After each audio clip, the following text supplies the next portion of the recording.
This video is going to explain the basic kinematic equations, the algebraic ones, and where they come from. Hopefully knowing where they come from will help you understand them a little bit better. Now the first thing is a quick review of some of the quantities that we're going to be working with here.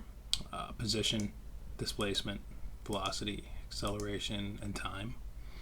Now the problem is, if you go out and look at other people's work, other videos, you will find a wealth of different symbols used. I've listed some of them here.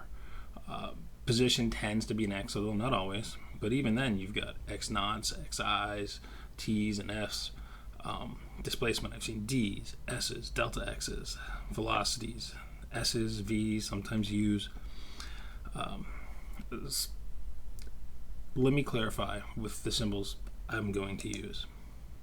Okay, for position, x, xi or xf for initial and final quantities. Displacement is just going to be delta x. If you remember, the Greek letter delta simply means the change in. That's what displacement is, the change in position. For velocity, I'm going to use a v, i's and f's again for initial and finals. Acceleration a, and for time interval, just delta t. Okay, now at this point, let's just look at the background equations. We already know. There's only two. We know that average velocity is displacement divided by time, and we also know that the average acceleration is equal to the change in velocity divided by time. Now, the kinematic equations come from just these two equations. They're not just made up and pulled out of thin air.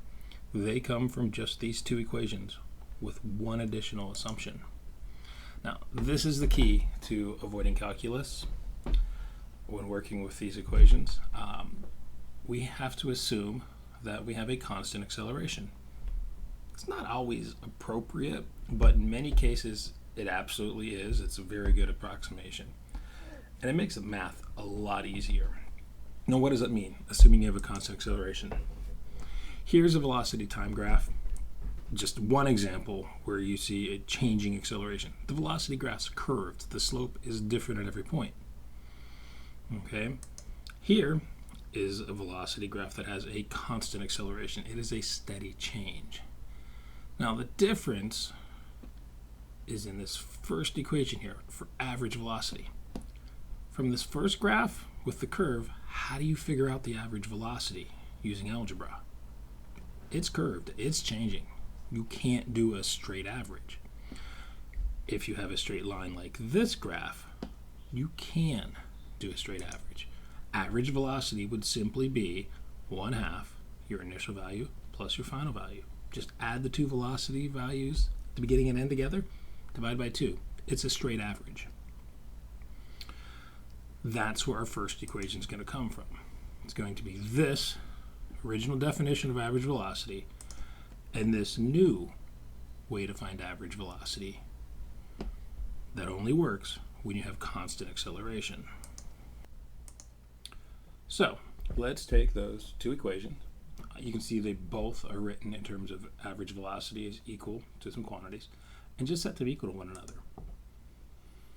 Take this equation and let's just rearrange. Let's get rid of this fraction here, multiply both sides by delta t, and we end up with our first kinematic equation, that delta x, the displacement, is equal to half the quantity initial velocity plus final velocity times time.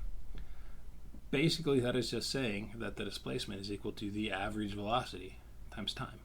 We're just rewriting average velocity in our new way, since the acceleration was constant.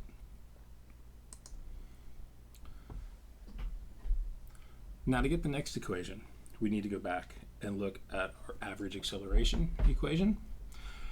Well, here's the thing. We now are assuming we have constant velocity. Well, if the velocity is constant, we don't need to talk about it as an average, so we can get rid of the bar over the a and just say the acceleration is the change in velocity over time. Very simple substitution. We just write delta v, change velocity, as the final velocity minus the initial velocity.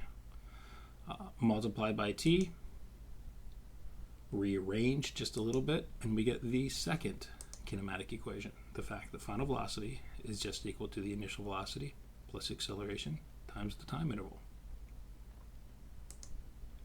For the third equation, we take the first and the second, and we're just going to do a little substitution. You see here that final velocity is equal to this quantity, and we have final velocity here. We just need to take our first equation and substitute in for VF. Instead of VF, we're going to write VI plus AT. Now, this is a little convoluted, so just rearrange a little first.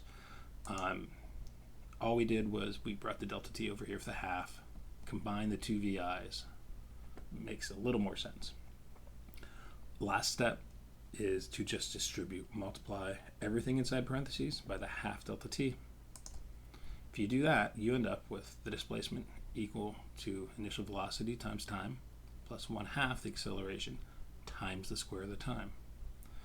This is probably the most recognized of the kinematic equation, and it is our third. To get the fourth, we're going to work with these same two equations again, but we're going to take the second one and we're going to solve it for time. If you solve it for time, you get this fraction. The time's equal to the change in velocity, that's VF minus VI, over the acceleration. And this is what we are going to substitute into our original displacement equation here. We're just going to replace delta T with this value of delta T. So it ends up looking like that. Again, a little rearranging to make it look nicer. We'll bring the A over here with the fraction. Then you can see here, let's see, one more thing. Let's multiply by 2A, get rid of all the fractions. Now you may recognize these two quantities multiplied together. Oh, the other thing I didn't mention, I switched the order here. Here it was VI plus VF. I switched to VF plus VI. The reason I did that is this looks exactly like difference of two squares. If you multiply these two quantities together, you get VS squared minus VI squared. Little rearranging, and we get our fourth and final kinematic equation. VF squared is equal to VI squared plus 2A delta X. Now, I did say fourth and final. Sometimes people will develop a fifth equation. It's just not used very often, and usually you just work around it by using one of the other equations too. So let's summarize these. Okay, first equation, delta X is 1/2 quantity VI plus VF times delta T. Second one is VF is equal to VI plus AT. Third one is displacement is equal to VI delta T plus 1/2 AT squared. And the fourth one is V squared is equal to VI squared plus 2A delta X. Now, this is the order I derived them in. Sometimes you'll see them in a different order. Oftentimes the first two are switched. It doesn't make any difference. You don't remember them in order. The key here, though, is remember the quantities that go into these equations. There's 5 of them. You've got displacement, initial velocity, final velocity, acceleration, and a time interval. There's 5 different quantities.